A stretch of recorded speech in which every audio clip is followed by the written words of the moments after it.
concept for this product came from a Finnish doctor named Dr. Tapani Luukainen, who, in collaboration with the ICCR, the International Committee for Contraception Research of the Population Council, advanced the development of this product. So the Population Council is the organization that really deserves the credit for bringing this product to the market, to having the foresight of the potential impact for the product, to securing the funding, including funding from USAID, to support the development, and then to ensure that the product was approved by the Finnish regulatory agency first, and then the United States FDA. And it was from that point forward that we've been able to advance, albeit 30 years later, to the point we are now, where the product is becoming more widely available. The Population Council's involvement in long-acting hormonal contraception came from the vision of the Pop Council founder, John D. Rockefeller III.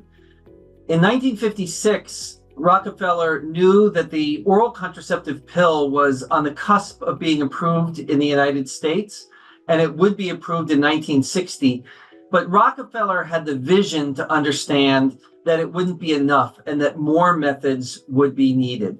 And that's why in 1956, he founded the Center for Biomedical Research, which began researching and developing long-acting reversible methods of contraception, including the contraceptive implant, including the copper T IUD, and crucially, including the hormonal intrauterine system. And the Pop Council, through the International Committee for Contraception Research, which was founded in 1970 by Sheldon Siegel, who was the director of the Center for Biomedical Research at the Council, was the engine for the research and development of the hormonal IUS, the original one, and took it through the formulation development, preclinical development, and then the clinical development, and ultimately the regulatory approvals.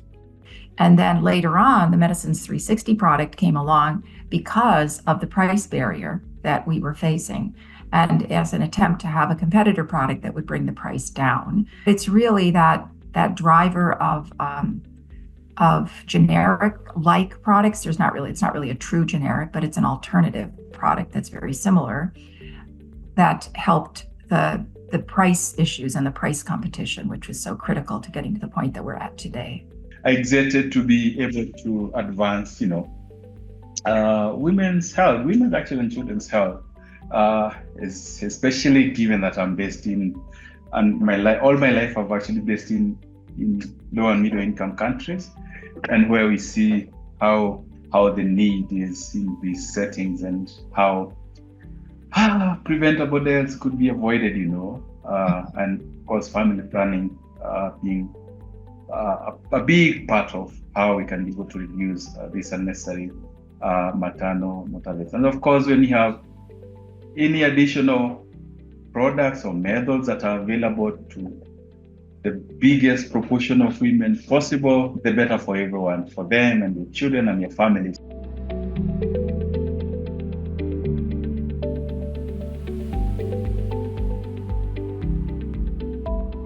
I want to appreciate and acknowledge that it has been available in the private sector in many of these countries, but the cost has been really beyond the reach of the majority of potential users, and especially those who seek services through the public sector.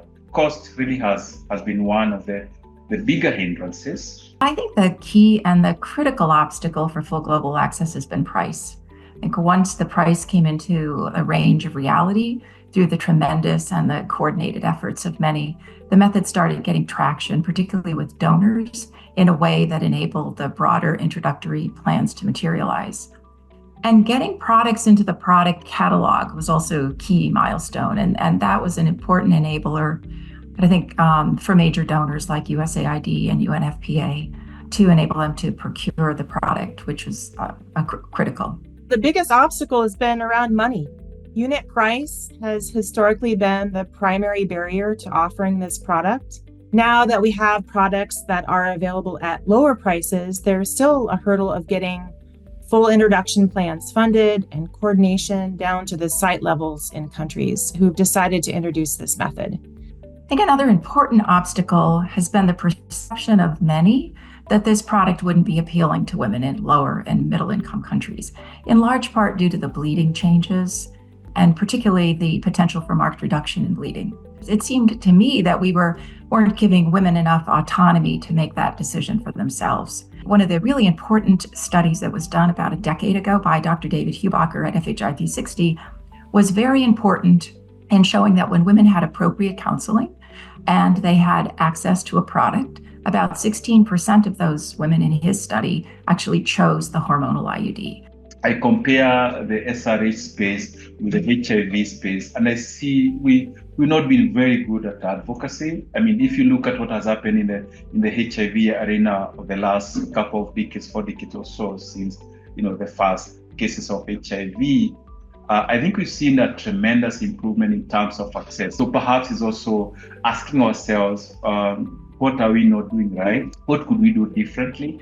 There's a real lack of awareness about this method in most countries where we work, and so demand creation efforts need to be well coordinated with service delivery prep, including provider training. All new methods need time to get integrated into a health system, to train providers, and most importantly, for people to become comfortable with the new method and to come to accept it. And contraception is such a personal and social choice. The second challenge to new methods getting introduced and widely available is the great conundrum of cost and access.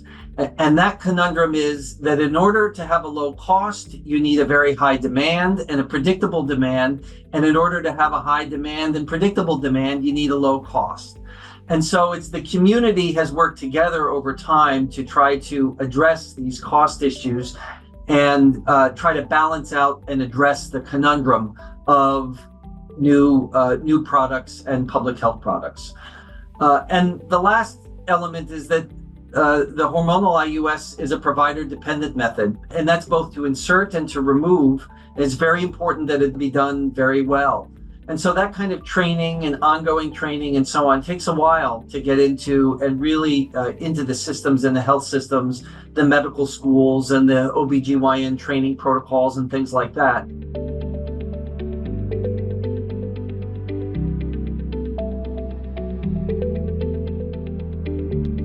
I think the first milestone that we shouldn't forget in something like this is the vision it took to undertake a program that would take 5, 10, 15, 20 years to develop a method that's a long-acting method. I think I'm most impressed how there was and has been a real coming together of multiple partners for what I think has been a successful collaboration across donors, manufacturers, and across research, service delivery, and commodity partners.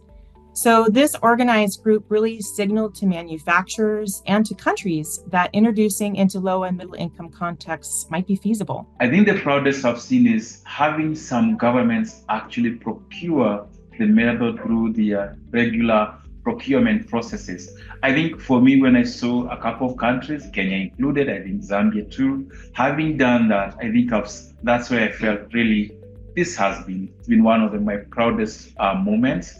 To see that. Of course, I'm also appreciative of the fact that manufacturers and the farmer that we've been allowed probably less expensive part of that, especially with the patent and all that, making sure that there are others that the pricing is really more acceptable and appealing to countries that have a lot of things that they have to balance against. I also don't want to forget that the ICA Foundation, I really want to acknowledge and be appreciative of the role they have played in making sure that the free commodity, LMDIS as we call it, that has actually helped us to be able to demonstrate that this is a method that is workable in the public sector. But obviously, for me, seeing now governments buying through their whatever procurement channels and making sure that it is, through the whole supply chain is getting to where it is needed, coming up with costed introduction plans that again factor in this, I think has been one tremendous achievement that we should all be proud of in the entire community. I was also very impressed with when we developed the pilots across multiple projects and with multiple donor funding, that they used identical indicators. That was very intentional. It was really now feasible to show continuation and acceptability data across multiple countries and really amplify the feedback women were giving us about the hormonal IUD. And then, of course, I think I'm most impressed with the work to get product pricing down to a range that's feasible for more countries and getting it into the major donor catalogs. I think so that the most important milestone in the hormonal IUD is it is expanded. It is expanded in low and middle income countries. It is expanded in sub-Saharan African countries. It is expanded in Asia. It is little expanded in Latin America, except for Mexico and for Argentina. And in Brazil is growing now.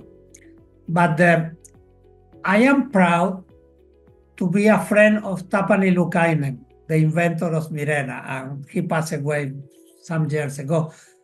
And I am proud to work actively in the introduction of the levonorgestrel 52 milligram in Brazil. I've been around since the 80s and on the early studies on this method and watched the evolution of its development as well as its approval by the FDA in Finland, where its first approval was achieved. And I think from the very early times, from the first time I saw this method and heard about it, I found it extremely exciting. And I think that the developer, Dr. Tapani Lukainen, who was a dear friend of mine, was such a strong advocate that I just wish that he had lived to see this point where this product is widely available. You know that we distribute for 22 clinics more or less 10,000 levonorgestrel 52 milligram per year, and that we receive from the International Contraceptive Access Foundation based in Turku in Finland. And we insert in the Campinas clinic more or less 4,000 levonorgestrel 52 milligram per year. And obviously these figures indicate that we are avoid abortion, we are avoid unplanned pregnancy, we are avoid hysterectomy in the case of heavy menstrual bleeding. This is I am proud. It's a life-saving tool. Women everywhere should have access to such a safe and efficacious method. To me, equitable access means providing women in lower and middle income countries the same opportunity to try this method and to decide for themselves whether it works for them.